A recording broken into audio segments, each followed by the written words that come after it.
नमस्कार मित्रांनो, आज आपला 8वा दिवस आहे. मनभरभरून प्रेम देते आहे त्याबद्दल तुमचे खूप खूप आभार. मी संतोष सरवणकर. आपला हा जो प्रवास सुरू आहे त्याच्यामध्ये कालचा जो विषय होता मी विचार केला की त्या विषयावरती थोडंसं आपण आज थोडं अजून बोलूया. आता स्वतःची भूमिका तर आपण ते ठरवतो आणि त्यानंतर आता पुढचा टप्पा असा, आपला एक स्वभाव एक असा मी सांगतो की मी तुम्हाला परत सांगतो, मी तुम्हाला उपदेश देत नाही की तुम्ही करा असं, मी फक्त एक तुम्हाला सूचित करतो. आपला उद्देश असा ठेवा की आपला स्वभावामुळे इतरांना कुठला त्रास झाला नाही पाहिजे. प्रथम एक तर कुणाला त्रास झाला नाही पाहिजे. दुसरं, जर तुम्ही एक नोकरी क्षेत्रामध्ये किंवा पुढे नोकरी करत असाल किंवा तुमचा काही व्यवसाय असेल किंवा व्यवसाय तो बाजूला ठेवूया, आपण नोकरी क्षेत्रामध्ये जेवढी लोक आहेत त्यांना सांगतो,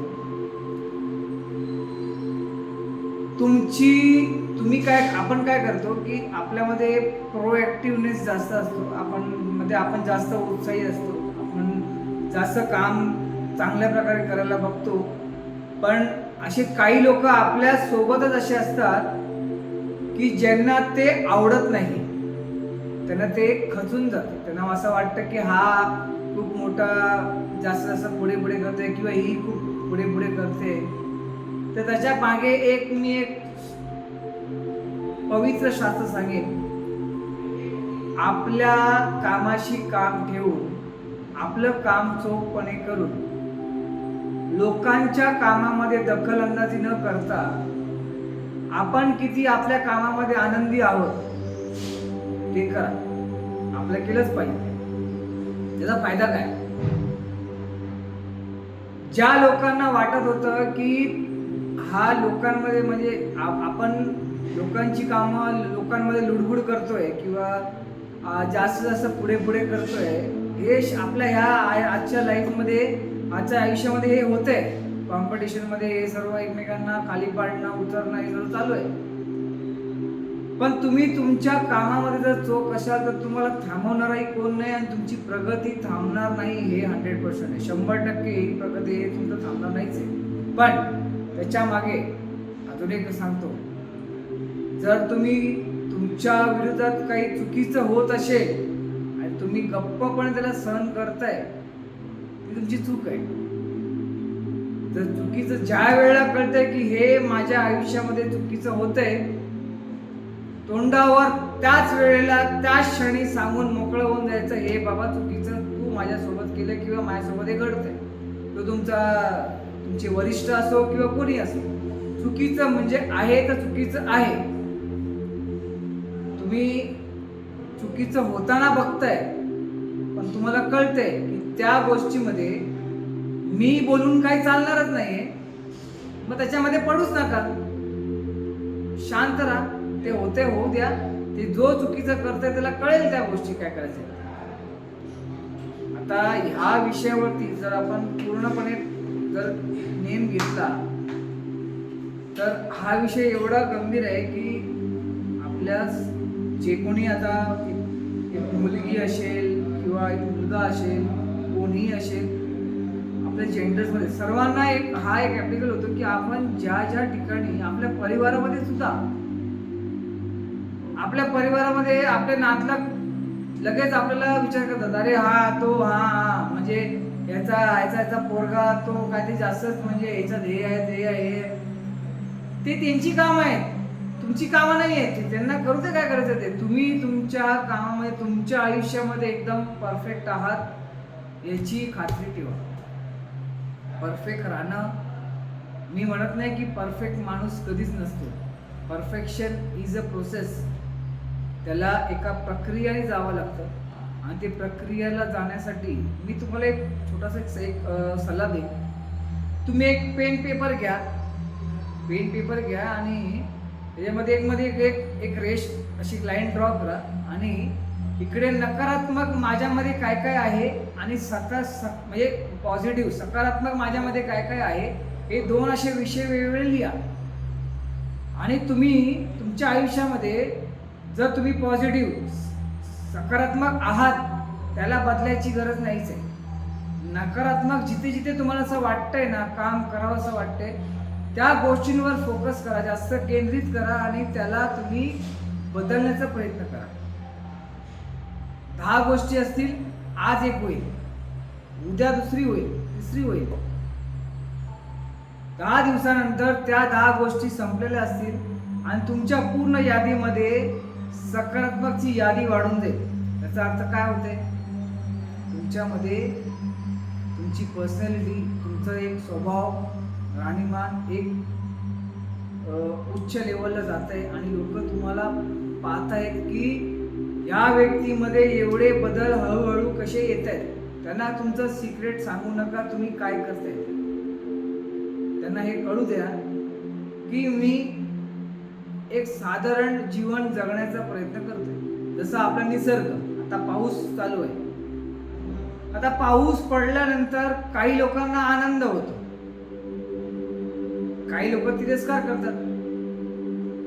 ज्या वेळेला ऊन असतो त्यावेळेला लोक म्हणतात, अरे यार खूप गरम होते, थोडा गारवा आला पाहिजे.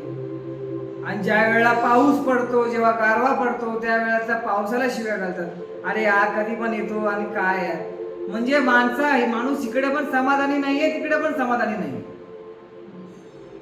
आता समाधानी नाहीये, मग त्याला सुख भेटणारच नाही. आता वर्षाचे 4 ऋतू आहेत, ते 4 ऋतू राहणारच आहेत. पण पावसामध्ये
खरा व्यक्ती कोण आणि खोटा व्यक्ती कोण. आणि आज तर पैसा अशी चीज झालेली आहे की लोक आज सक्के सक्के नाहीत कुणाचे हो, सक्के सक्के कुणाचे नाहीत पैशासाठी.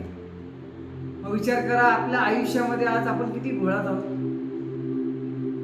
आज पैसा एवढा म्हणजे आज विषयच मी एकदा वेगळा केलाय की आपली वृत्ती आपली पर्सनॅलिटी चालली आहे कुठे आपल्यालाच माहिती नाही.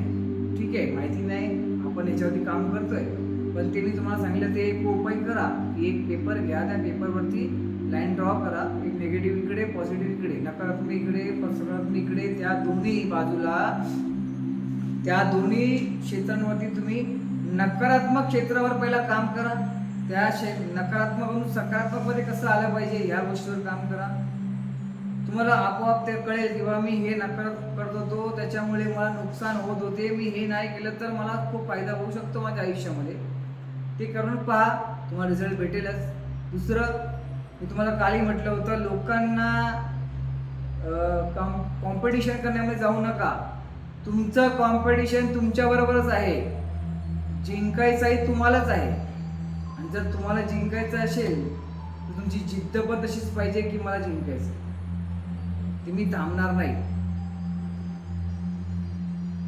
आता मी थांबणार नाही हा शब्द जर माझ्या तोंडात आपल्या तोंडातून आला, मी थांबणार नाही, तर आपल्या आयुष्यामध्ये प्रगती ही आपली होणार म्हणजे 100% होणार. प्रगती होण्यासाठी आता आज कालावधी म्हणजे तुम्ही विचार कराल की मी आज काम केलं आणि मला उद्या फळ भेटेल असं नसतं. कुठल्याही झाडाला झाड आपण जेव्हा त्याची पेरणी करतो, जेव्हा बियाणं टाकतो, झाड जेव्हा मोठं होतं त्याचं पाणी टाकून जेव्हा झाड ते उंचावर जातं तेव्हा त्याला फळं लागतात आणि तेव्हा ती फळं आपल्या कामाला येतात. तसंच आपलं जीवन आहे, आपण जी पेरणी करणार तेच आपल्याला परत भेटणार. आपली पेरणी चांगली झाली पाहिजे तर आपल्याला फळ चांगलं भेटेल. उद्या एक चांगला विषय घेऊन येतोय मी. आज पुरता तुम्हाला आज माझा एवढाच विषय होता. मला डोक्यामध्ये अजून खूप काही विषय आहेत, ते उद्या मी एक वेगळ्या अँगल्समध्ये शूट करूया, आपण तुमच्यापर्यंत पोचूया. निरोगी राहा, आनंदी राहा, व्यवस्थित राहा, आपलं आयुष्य जगा. लोकांचा विचार न करता आपलं आयुष्य आनंदी जगा. जास्त काही बोलणार नाही. धन्यवाद. जय महाराष्ट्र.